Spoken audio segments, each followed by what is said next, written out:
দর্শক আসসালামু আলাইকুম। স্বাগতম আরেকবার জামানস বয়েসে। দর্শক, আওয়ামী লীগ কি আরেকটি ভুল করতে যাচ্ছে? তাদের কি আর কোনো গণহত্যার পরিকল্পনা আছে? আপনারা জানেন আগামীকালকে তারা যে কর্মসূচি দিয়েছেন, নতুন করে ওবায়দুল কাদের সাহেব দিয়েছেন। এর আগে একটু বলা ভালো দর্শক, এই ওবায়দুল কাদের সাহেবই মূলত যখন ছাত্র সমাজ এই আন্দোলনটা শুরু করে, তিনি ছাত্রলীগকে বলেছিলেন, আমরা ছাত্রলীগকে আন্দোলন মোকাবেলার দায়িত্ব দিয়েছি।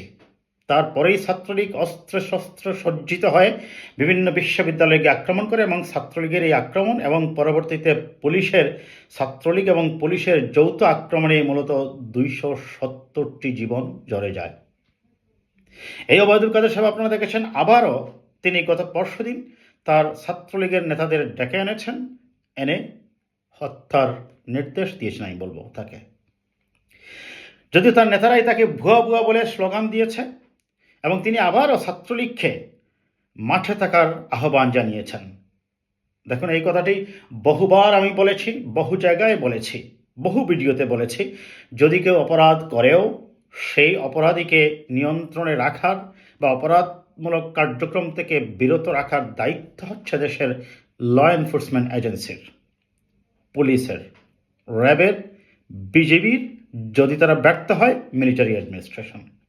কোনোভাবেই এটা ছাত্রলীগের কাজ নয়। জনাব ওবায়দুল কাদের সাহেব ছাত্রলীগকে আবার গত পরশুদিন ডেকে এনেছেন, এনে নির্দেশ দিয়েছেন আগামীকালকে।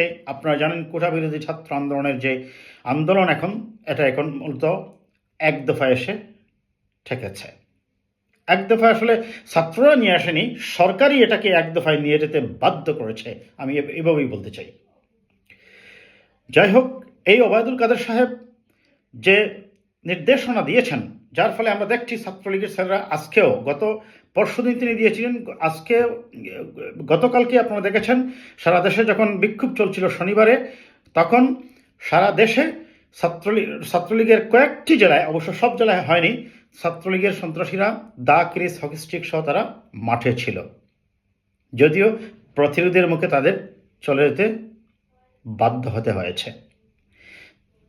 আজকে আমরা দেখলাম তাদের যে কথাবার্তা, যে স্টাইল। ওবায়দুল কাদের সাহেব আবার নতুন করে কর্মসূচি দিয়েছেন। তিনি বলছেন 15ই আগস্ট শোক দিবস, সেই উপলক্ষে আমাদের কর্মসূচি। সেটা হতেই পারে, কারণ 15ই আগস্ট উপলক্ষে তারা কর্মসূচি দেন, সেটা আমরা দেখি। কিন্তু এই পরিস্থিতিতে তিনি যে হুমকি দামকি দিয়ে কর্মসূচি দিচ্ছেন, তারা আওয়ামী লীগ আগামীকালকে কি করেছে, ওয়ার্ডে ওয়ার্ডে রাজধানীতে সমাবেশ করবে এবং জেলা এবং মহানগরে তারা জমায়েত করবে বা সভা করবে। আবার সোমবারে তারা ইঞ্জিনিয়ার্স ইনস্টিটিউশন থেকে বঙ্গবন্ধু ভবন পর্যন্ত তারা মিছিল করবেন, শোক মিছিল করবেন। দেখুন, এই আওয়ামী লীগের অতীত রেকর্ড আছে। তারা বিরোধী দলের আন্দোলনের পাশাপাশি তারা একটি পার্শ্ববর্তী স্থানে একটি সভা ডেকে অযথাচিতভাবে বিরোধী দলগুলোর উপর আক্রমণ করা, এটার রেকর্ড কিন্তু তাদের আছেই। শান্তি সমাবেশের নামে তারা এই কাজটা করতেন, এখন শোক মিছিলের কথা বলছেন। তাহলে কি জাতি কি শঙ্কিত হতে পারে? এই ছাত্রলীগকে দিয়ে যে বিশ্ববিদ্যালয়ে যে মধ্যযুগীয় বর্বরতা চালানো হয়েছে, এরকম আরেকটি বর্বরতার জন্য ওবায়দুল কাদের সাহেব উস্কানি দিচ্ছেন? তিনি কি খুনের হুকুমদাতা? তিনি কি হত্যার হুকুমদাতা? একদিন তো তাকেও এই হুকুমদাতা হিসাবে আইনের আওতায় আসতে হবে। যাই হোক দর্শক, এই সরকারের যে এই গায়ে পড়ে লাগার যে চিন্তা, এটা শুধু এইটুকুই বলবো আমি, তারা যদি এই চিন্তা করে তাহলে তাদের জন্য এটা বুমেরাং হবে। আর যদি তারা পরিকল্পিতভাবে বিরোধী ছাত্র জোটের উপর আক্রমণ করে, এটি শুধুই যে তাদের পদত্যাগকে বা পতনকে ত্বরান্বিত করবে, এটা বলার অপেক্ষা রাখে না। এটা ছাড়া এখান থেকে তারা কিছু অর্জন করতে পারবেন না। তবে একইভাবে কোটা বিরোধী ছাত্র জোটের আগামীকালকের যে কর্মসূচি, এখন তো দেখুন দর্শক, এখন আর কর্মসূচি বলতে এখন একটাই, এক দফাই সরকারের পদত্যাগ, সকল মন্ত্রীর পদত্যাগ, প্রধানমন্ত্রীর পদত্যাগ। কাজে এখন আর অন্য কোনো দফাও নেই, দাবিও নেই। এখন তাদের দাবি হচ্ছে একটাই। সেই জন্য তারা আগামীকাল থেকে অসহযোগ আন্দোলনের ডাক দিয়েছে। এই অসহযোগ আন্দোলনটা দেখুন, আপনি যদি আপনার বাসায় বসে থাকেন, অফিসে না যান, সেটাও এক ধরনের অসহযোগ আন্দোলনে আপনি সমর্থন করছেন। আপনি যদি আপনার শপিং করতে না যান, বাইরে কারোর সাথে যোগাযোগ না করেন, সেটাও এক ধরনের অসহযোগ। তবে তারা যে ব্যাখ্যাটা দিয়েছে তাদের এই অসহযোগের আওতায় কী কী থাকবে এবং কী কী করতে হবে আমি একটু পড়ে নিই দর্শক। এখানে আন্দোলনের অন্যতম সমন্বয়ক আসিফ মাহমুদ আজ শনিবার কেন্দ্রীয় শহীদ মিনারে এ বিষয়ে জরুরি নির্দেশনা তুলে ধরেন। তিনি বলেন, অসহযোগ কর্মসূচির মধ্যেও হাসপাতাল, ওষুধের দোকান, জরুরি পরিবহন সেবা, ওষুধ ও চিকিৎসা সরঞ্জাম পরিবহন, অ্যাম্বুলেন্স সেবা, ফায়ার সার্ভিস, গণমাধ্যম, নিত্য প্রয়োজনীয় দ্রব্য পরিবহন, জরুরি ইন্টারনেট সেবা, জরুরি ত্রাণ সহায়তা ও এক হাতে কর্তব্যরত কর্মকর্তা কর্মচারীরা পরিবহন সেবা চালু থাকবে। তাদের জরুরি নির্দেশনায় আসিফ মাহমুদ বলেন, বাংলাদেশের কোনো নাগরিক কোনো কর বা খাজনা দেবে না, বিদ্যুৎ বিল, গ্যাস বিল, পানির বিল সহ কোনো ধরনের বিল পরিশোধ করবে না। সব ধরনের সরকারি বেসরকারি প্রতিষ্ঠান, অফিস আদালত ও কলকারখানা বন্ধ থাকবে। কেউ অফিসে যাবেন না, মাস শেষে বেতন তুলবেন। শিক্ষা প্রতিষ্ঠানগুলো অনির্দিষ্টকালের জন্য বন্ধ থাকবে। প্রবাসীরা ব্যাংকিং চ্যানেলে কোনো ধরনের রেমিটেন্স দেশে পাঠাবেন না। সব ধরনের সরকারি সভা, সেমিনার ও আয়োজন বর্জন করবেন।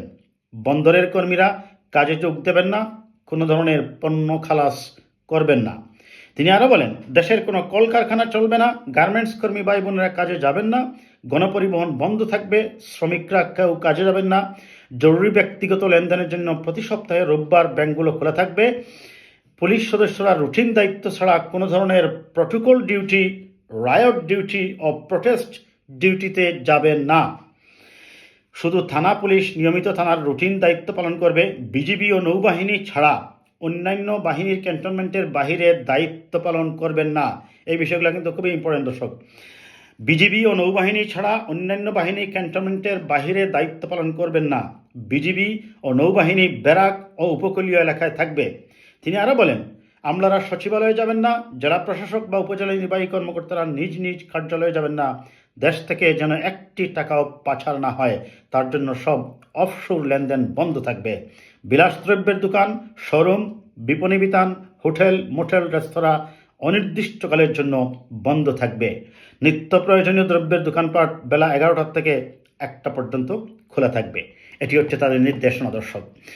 যাই হোক দর্শক, আমরা এখন দেখি, তবে জনগণের যে ব্যাপক উপস্থিতি আমরা আজকে লক্ষ্য করেছি, সারা দেশ মূলত মিছিলের দেশে পরিণত হয়েছে, নগরী মিছিলের নগরীতে হয়েছে।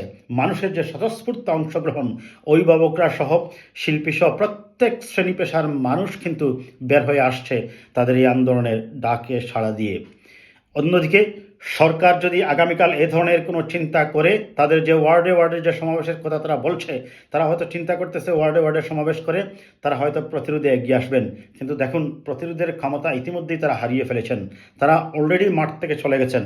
সেই মাঠে আবার ছাত্রলীগ যুবলীগকে আনার জন্য ওবায়দুল কাদেরের যে প্রাণান্তকর চেষ্টা, এবং সেই চেষ্টার মাধ্যমে যদি কোনো প্রাণহানি হয়, এই প্রাণহানির দায় দায়িত্ব ওবায়দুল কাদেরকেই নিতে হবে। তিনি সন্ত্রাসকে উস্কে দিচ্ছেন, তিনি মার্ডারকে উস্কে দিচ্ছেন, তিনি এর আগেও মার্ডারকে উস্কে দিয়েছেন। যাই হোক দর্শক, আমরা আশা করব সরকারের শুভবুদ্ধির উদয় হবে এবং এ ধরনের কোনো গণহত্যা যদি আর তারা চালায়, সেই গণহত্যা তাদের পতনকেই ত্বরান্বিত করবে বলে আমি অন্ততপক্ষে মনে করি। ভালো থাকবেন।